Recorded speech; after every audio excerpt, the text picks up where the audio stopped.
বানাবো চাউমিন, ঘরে থাকা কিছু সামান্য উপকরণ দিয়েই সেটাই বানাবো, যা আছে তাই। বাঁধাকপি কুচি, পেঁয়াজ কুচি, কাঁচা লঙ্কা কুচি, বরবটি কুচি, গাজর কুচি, ডিম, সয়া সস, টমেটো, বাস। এটা জলে ভিজিয়ে, উষ্ণ গরম জলে ভিজিয়ে রেখেছিলাম, তাহলে আর সিদ্ধ করার দরকার নেই, এমনি খুব সুন্দর হয়ে গেছে। এবারে একে একে সবজিগুলো তেলে ভেজে নেব।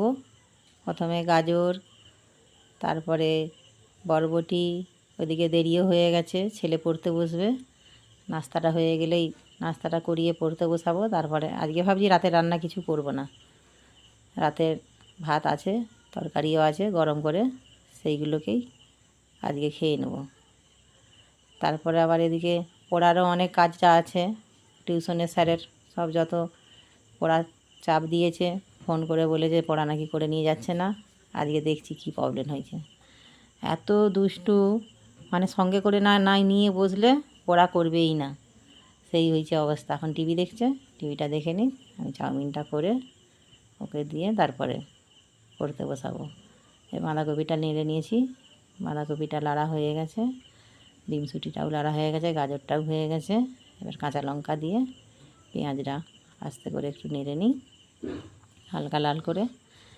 তারপরে নাড়া হয়ে গেলে এবার ডিমটা এখনও ভেজে নেব। ডিমটা আগে ভেঙে ফেটিয়ে রেখে দিয়েছি, দিয়ে আস্তে আস্তে এবারে হালকা আঁচে ডিমটা নেড়ে নেবো ঝুড়ি ঝুড়ি করে। সবগুলোই হয়ে গেছে, চলুন এবার তুলে নিই।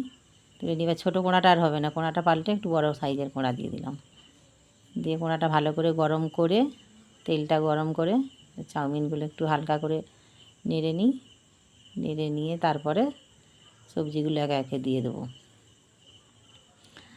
চাউমিন খেতে আমাদের সকলেই পছন্দ করে, সেই জন্য একটু বেশি করেই করলাম। পেট ভরে খেয়েও নিবে, তারপর রাতে যদি খিদে থাকে তারপরে যা ভাত আছে ওটা গরম করে আবার খেয়ে নেবো। আর না খাবে তাতেও সমস্যা নেই।